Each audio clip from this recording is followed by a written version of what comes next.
Hi, this is Dr. Scott with Hearing Solution Centers, and we're going to show you today our solution that we do for every single patient. We're going to walk you through our proprietary software. No one else has this. Other people have something a little bit like it, but we created this. I spent like $25,000 to create a piece of software, and we update it from time to time to add little pieces to explain this. Okay, so we're going to show you a couple things that we actually do to explain hearing loss and explain what your listening lifestyle is like. So I want to bring this up on the screen so you kind of see it together. So for instance, and I just picked a few random kind of things here. So one of the things that we can do is that we would pick out different areas. We might, type in some different things, and we can actually print off that information so that you can take it home. You and your family can remember what we talked about. My wife says I'm the worst historian ever when it comes to medical information, and she's right. I suck at it. I mean, I'll come home, and I just had what's called chelation therapy, trying to deal with this cough issue I've had for a very long time from her. And she goes, "What does she add to it? Because it's causing you headaches." And I'm like, "I don't know. She added some junk, and so like I suck at that. Well, guess what? If you suck at it like I do, then you can be able to have this coming home with you so that you could explain something, right? Now, then we kind of move forward, and then we actually ask a person what their hearing lifestyle is like. And so we would work with you to pick out what your situation is like. And that's a fun thing. We can always talk about that some other time. Then we move in to the assessment. I mean, this took a lot of time to explain. There are some really complicated drawings out there that we went into, and I'm going to explain this as we go along here. And there's some really cool drawings that people make up, but we wanted to have something that people could understand. So here's one of the things that happens when people have hearing loss. We have people that have problems in the ear canal. So if you have, I had a patient here on this week because I was covering the clinic a little bit more often because my other doctor, Dr. Karen, was out this week seeing her parents. And I had one of the worst wax removals I've had in about 5 years at least. I mean, gotta be at least, right?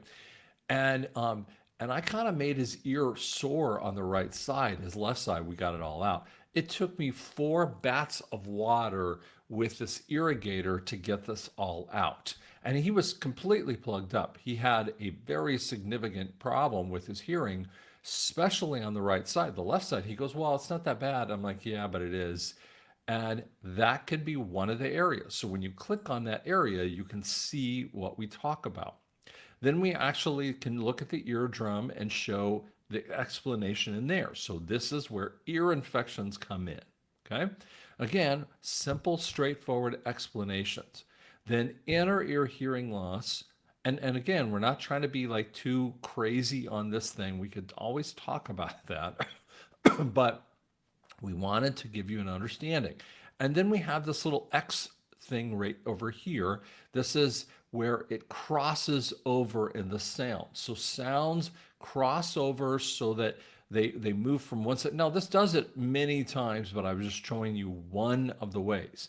That's why your ears actually communicate together. People don't realize that you communicate so much in your right to left ears, and you reduce volumes from right to left side. You reduce noises. You do all kinds of things as sound goes up to the ear. Okay, and then it comes up to the brain. Now we have people who have difficulties in maybe in the inner ear, but they also have difficulty because cortical issues. So, for instance, they could have strokes. They could have had viruses.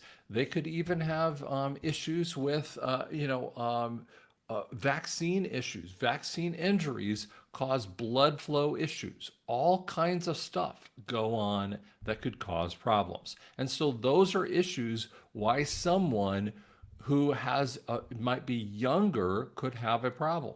I'll give you an example of someone who might be younger, who might have abnormal hearing. If someone had I used to work on a burn unit, and if a person was on a burn unit and they were trying to be kept alive with ototoxic or ear toxic medication, they were trying to be kept alive. Very, very difficult situations, but those medications were trying to keep them alive, but it would harm their hearing and could actually mess with the cortical areas as well too. Those are things that can affect hearing. Okay, so let's show you the actual audiogram, okay?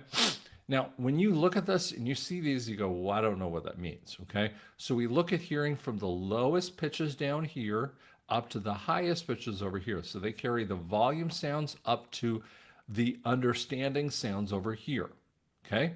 Low pitches to high pitches, okay. From the softest sounds over here to the loudest sounds over here. So if we were just to click in hearing, that would be normal range. So we're just going to kind of do, if someone was in the normal range, right, left, oops, sorry, right, left, you know, it'd be something like that. Okay. So if you had that, what would happen is I would say, you know, you're able to, you're not perfect. Perfect would be 0, but you're in the normal range overall. Okay, so let's clear the chart here. Let's just say, and we'll make up something. And we're just going to do one ear just to make it fast, okay? Because I don't want to, it would take too long to do both sides. Again, this is the red for the right ear. But if you had this kind of problem, you would have a borderline normal hearing. It means that you hear the words, but you don't always understand them. So you're missing out a little bit on sounds. And when we have that kind of thing, well, guess what? You do miss out on some sounds there, right? Of course, that makes sense. Okay. When we have what we call a mild, and I actually like to call it a very different terminology. In 20 to 25 to 50, we call it a need help. That is not, now some people look at, oh, it's called a mild to moderate hearing loss. I know that very well, but that is called a need help area. It means you need some help. You can hear some of the sounds of the world, but you can't always understand them. When your hearing is moving down into this range here, you are in a severe problem because you cannot hear the words and you cannot understand the words. So, I know we're doing this kind of quickly, but I wanted to give you an idea of how this works so that you had a clue if you came into our office. So gives you an idea. Now we're going to show you much more of these kind of customized kinds of things so that you know more about this. But hearing loss is very, very technical. We go through a lot of this stuff and we want you to understand how this works. And we do a full evaluation. We're looking at all kinds of different things to know about your ears and your hearing. Thanks so much.